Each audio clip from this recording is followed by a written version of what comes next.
if you're viewing this on a recording, welcome to the session. I applaud you for participating and looking to gain information about this very important question that's on the ballot in our communities next month. So thank you for being here. Before we jump into a question and answer session, there are a few frequently asked questions that come up. They've been posed to some of our council members, to me, to Cliff, other members of the fire department staff. So we thought we'd kick off the Q&A session by just going over some of those frequently asked questions, and then we'll open it up, as Cliff mentioned, for other questions. So I'm going to share my screen with a little bit of information.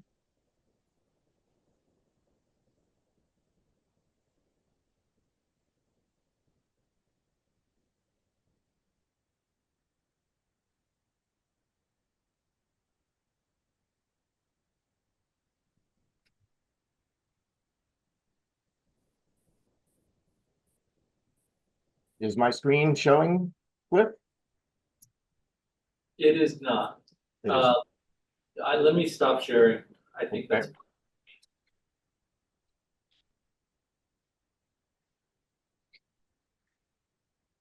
There you go. Is mine sharing now? It is. Okay, great. So, as Cliff mentioned, next month, this is on the ballot.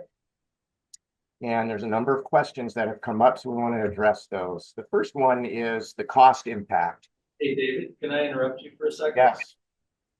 You're sharing on my screen, but not on the general screen. Give us a second. We'll see if we can work that out. Okay. Let me stop sharing and I'll start again. I am not sure.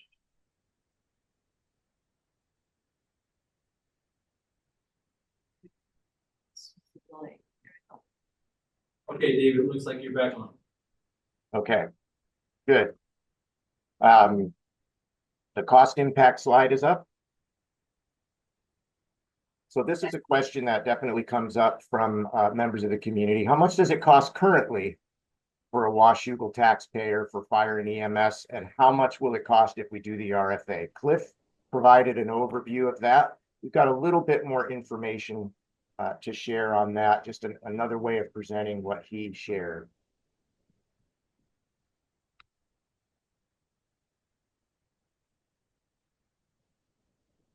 Except my screen is frozen and will not advance. There we go. So, as Cliff mentioned, the RFA rate for 2026, if we all decide as voters to put the RFA in place, is $1.05.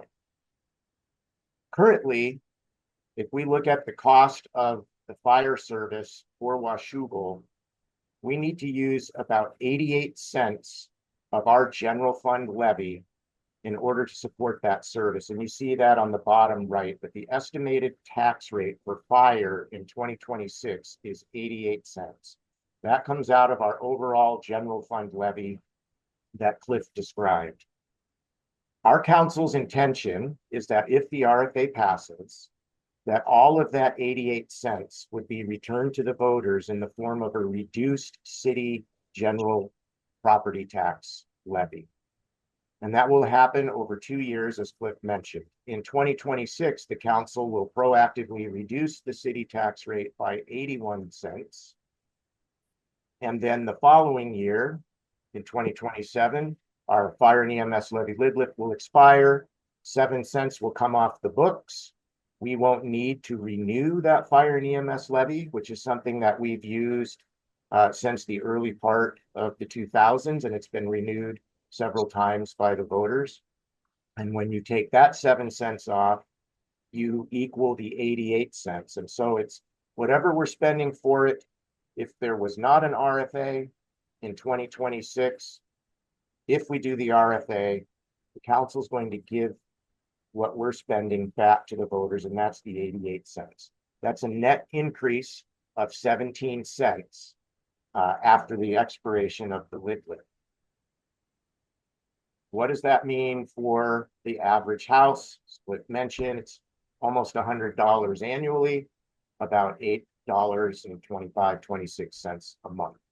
So that will be the cost, and the value proposition with this is three-person engine companies and the benefits that that brings, the free ambulance ride, and an equity between our residents in Washougal and our neighbors in Camas in terms of all of us now paying the same rate, whereas now we're not paying the same rate.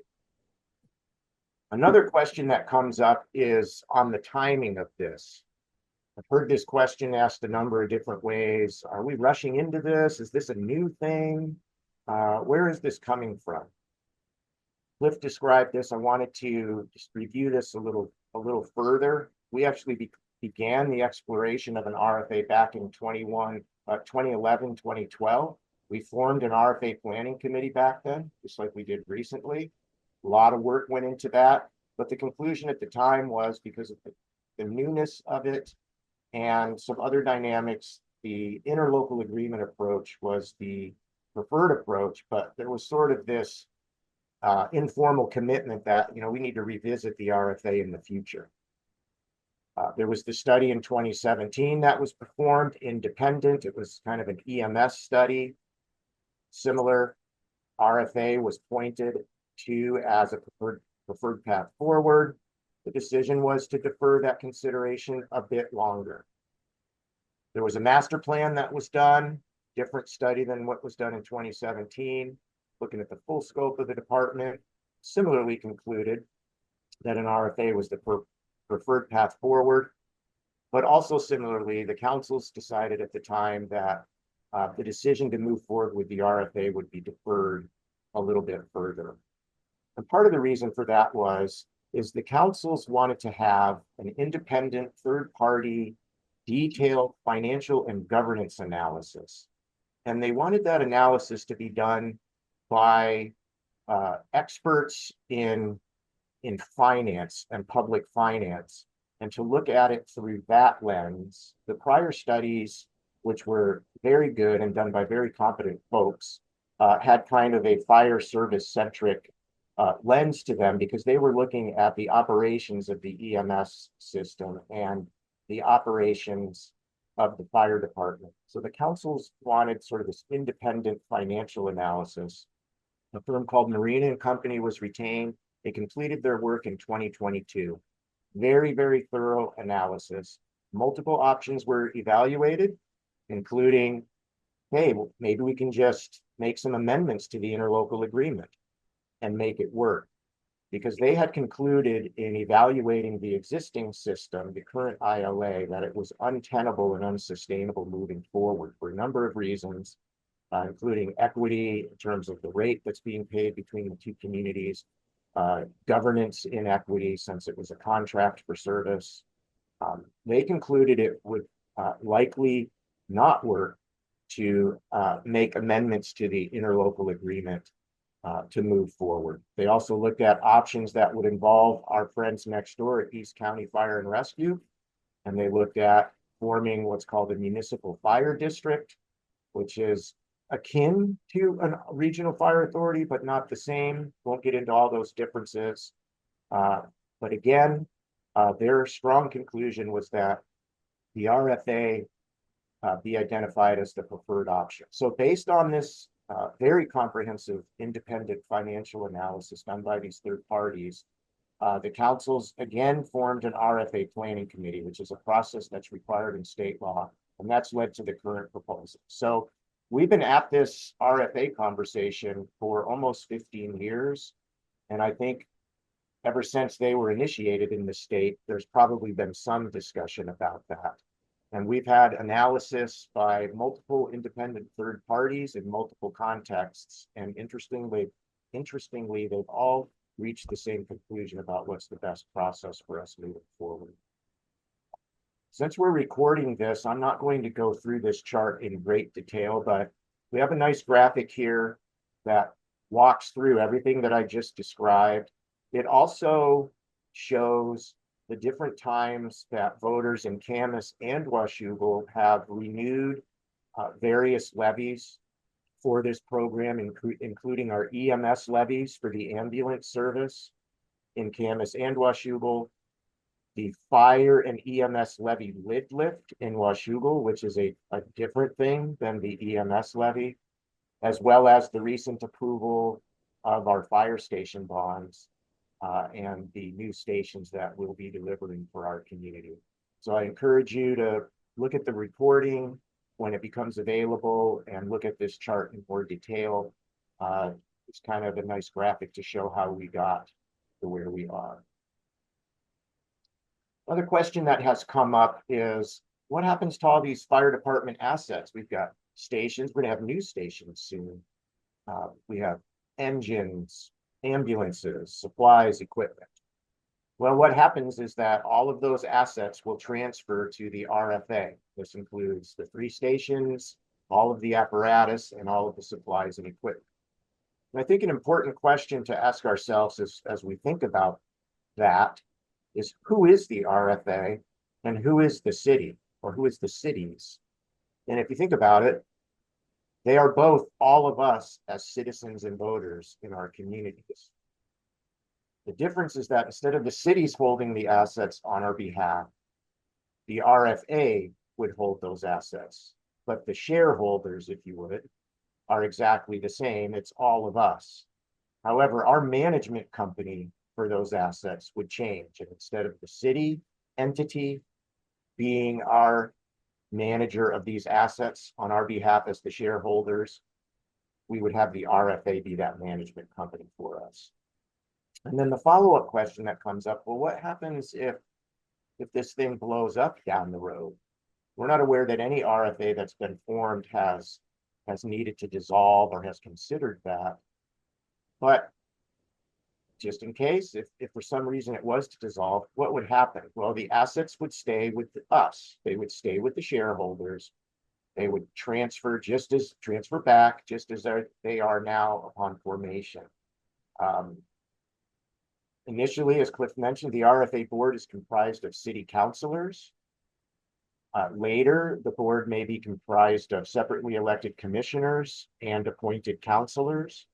And so the governance is still from us and part of all of us. And so we won't have to buy the stations twice. We won't have to buy the engines twice or the ambulances twice. The citizen shareholders will retain that ownership no matter what happens in this process. Another question that's come up, a pretty detailed question, is about startup funding. And indeed, this is an important issue for launching an RFA. So the RFA is going to be a brand new thing. And as you know, if you're a property owner in Clark County, you're paying property taxes due in late April and due in late October. Some of us might pay all of our taxes early in the year as soon as we get the bill. Others of us, like I do, kind of wait until late in April and pay, and then late in October and pay. So the large portion of the funding that comes from the property tax to the RFA in 2026 won't show up until after the first quarter. It will be April, May, and then another tranche will come in October, November. So what happens in January and February and March and April to the RFA? How are they going to make payroll and meet their expenses? They need some funding sooner than that. So what the cities are going to do is together loan the RFA, I believe it's approximately 4.4 million plus or minus, and we will share that proportionately between the cities. And this will be repaid over 3 years from the RFA back to the cities at the same interest rate that the cities can get if we were to invest those reserve funds in what's called the LGIP, the Local Government Investment Pool. And even though we are the same shareholders, you know, if the city and all of us as a shareholder gives the money to the RFA, which is still all of us, the shareholders, which happens actually in most of the RFAs that we've seen, the initial startup money is a reserve fund transfer. As we analyzed it, we needed to make sure that the 2 city entities and the RFA entities were in their best position moving forward. And it was determined that a loan with repayment was the best approach in our situation. And the rate of $1.05 is kind of that lowest rate that we could use to have a solvent and viable regional fire authority, including making this repayment over the first 3 years. So that's the story on some startup funding. And both cities will be part of that process, and both cities will be repaid. I'm going to invite you to read these 2 slides in detail by viewing the recording. This is a question that came up at our live session last night. I know this is a question that comes up a lot. Cliff did a great job of explaining this. How does this 1% property tax thing work? It's unfortunately kind of complicated, but it is the system that we must work with. And this slide and the next slide and another slide after it are taken from a website from an organization called MRSC. And they're actually republishing some information that a former assistant Clark County city administrator had put together a number of years ago. And it's one of the best explanations that I've seen, but it takes a little bit of time to walk through all of this. And in the interest of time and getting to your questions, if you have any, I would just invite you to read through this slide where it gives an example. It's a very simplified example, but I think it really helps to illustrate it. This next slide gives another twist to that example that is a little bit more realistic, but again, still simplistic. And then that second example is kind of graphically represented. So this information, as I mentioned, will be as part of the recording, and I certainly invite you to pause the recording and read those slides. And reach out to any of us anytime if you have any questions about any of these issues, and we look forward to answering any questions you might have right now. With that, I will stop sharing my screen. All right. Any questions?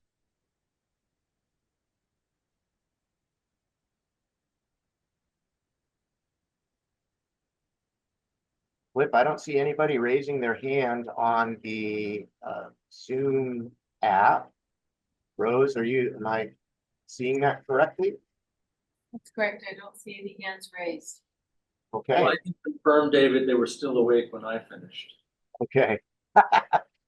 Thank you, Flip. Well, seeing no questions, want to thank all of you again for taking your time to be part of this process and to learn about this important issue. Encourage you to get out and vote and make yourself informed. Thanks very much. Thank you, Cliff. Thanks, Dave.